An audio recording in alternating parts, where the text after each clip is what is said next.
People laughed at her torn shoes, until a millionaire knelt before her. The first time anyone noticed Emily was when she tripped over the cracked sidewalk outside Hamilton's department store. The heel of her scuffed canvas sneaker snapped clean off, and she fell hard, scraping her palm on the concrete. A group of teenagers passing by burst into laughter, their mocking voices echoing in the morning air. "Can you believe she's wearing those things?" one girl snickered, pointing at the gaping hole in Emily's shoe. She didn't respond. She simply pulled her knees to her chest and sat there, trying to catch her breath, wishing she could disappear. People streamed around her, some glancing with mild pity, most looking away as if she were invisible. But Emily had grown used to that. She was 23, alone in a city that never seemed to care, and ever since her mother died, she had struggled to hold any job longer than a few months. The shoes had been her mother's. Cheap, but the only pair she owned that didn't let rain soak in completely. Now even those were broken. As she stood up and tried to steady herself, she caught her reflection in the store window. Her hair was tangled, her faded jacket too thin for November. She looked like what she was, a young woman who had nothing and no one. But in that same glass, she noticed something else, someone else. A tall man in a navy wool coat stood watching her, his expression unreadable.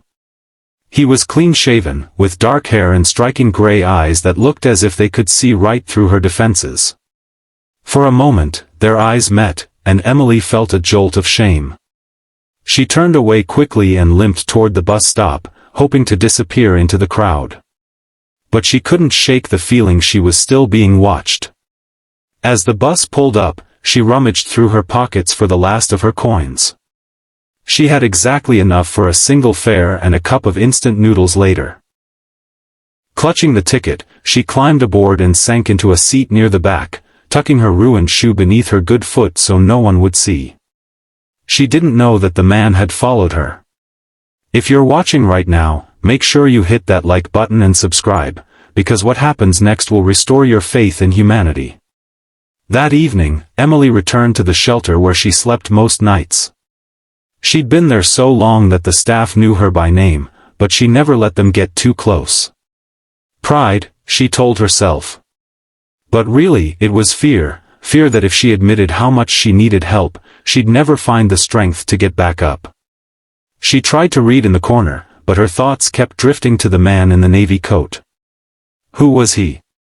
Why had he looked at her that way, like he knew her pain? The next morning, she woke to the cold truth that she had no way to get to her part-time cleaning job. Her shoe was beyond repair. She considered taping it together, but she knew she'd only be laughed at again. And she'd already decided she couldn't endure that twice. So she walked. For nearly 2 hours, she limped along the icy sidewalks until she reached the office building downtown. By the time she arrived, her hands were numb, and her toes burned with cold. The receptionist looked up in surprise. "Emily, you can't be here like this," she whispered. "You'll get sick." "I can't lose this job," Emily said, her voice hoarse. She worked through the day, scrubbing floors and emptying trash cans, her foot throbbing with each step. By the time she was finished, she could barely stand.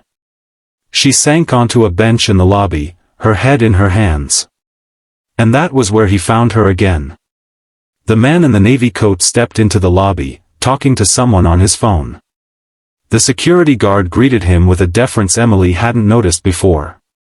"Good evening, Mr. Hawthorne," the guard said. Hawthorne. The name clicked into place. Alexander Hawthorne, CEO of the company that owned half the buildings in the city. A millionaire. Her heart sank. She hoped he wouldn't notice her. But he did. He ended his call and walked directly toward her. "I saw you yesterday," he said quietly, his gaze fixed on her face. "And again today. You've been walking in this weather without proper shoes?" Emily swallowed, humiliated. "I'm fine." "You're not fine," he said. He crouched in front of her, this powerful man, kneeling on the polished marble floor like it was the most natural thing in the world. Gently, he lifted the hem of her jeans to see her foot. Her sock was soaked with blood. Gasps rippled through the lobby as people realized what was happening. But Alexander didn't seem to notice. He turned to the receptionist. "Call a car," he ordered. Then he looked back at Emily. "You're coming with me." She tried to protest, but her voice cracked. Why are you doing this?" she whispered. He looked her straight in the eye. "Because nobody else did." In that moment, the walls she'd built around her heart began to crack. He took her to a private clinic, where a doctor cleaned and bandaged her foot. Alexander waited in the hallway the entire time. When she finally emerged, he stood up, concern etched across his face. "You need rest," he said. "And a safe place to stay. You can't go back to the shelter tonight." Emily shook her head. I can't accept charity." "This isn't charity," he said softly. "It's respect." He offered her his hand. Hesitating only a moment, she took it. That night, Emily slept in a guest room bigger than the shelter's entire dormitory. The sheets smelled of lavender. She lay awake for hours, unable to believe this was real. The next morning, Alexander knocked on her door. He'd brought breakfast, eggs, toast, fresh fruit. She sat across from him, overwhelmed.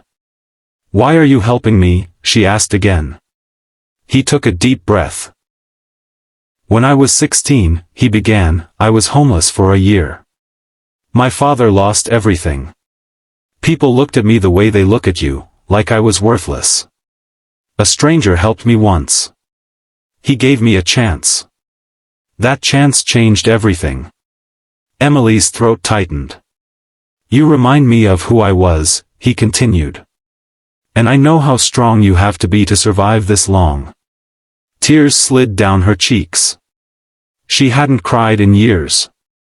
Over the weeks that followed, Alexander helped her find her footing. He bought her new clothes and shoes, but more importantly, he helped her believe she deserved them. He arranged for her to interview for a permanent job with the company's facilities department. With steady work came enough income for a small apartment. The first morning she turned the key in her own front door, she thought of her mother. She wished she could tell her she'd finally made it. 6 months later, Emily was promoted to supervisor. She wore a crisp uniform, sensible shoes, and a smile that came from someplace deeper than she'd ever known. At the company's annual gala, Alexander introduced her to everyone as his friend. And when she stepped up to the microphone to share her story, the entire room fell silent. "I used to think I was invisible," she said, her voice steady. "But someone saw me. And when he knelt before me, he taught me that we all deserve dignity. No matter how torn our shoes are." People wiped their eyes. And somewhere in the back of the room, the teenagers who had once laughed at her watched in astonishment. She had become proof that a single act of kindness can change a life forever. If this story inspired you, don't forget to like this video and subscribe to the channel. Because together, we can make the world a little kinder, one heart at a time.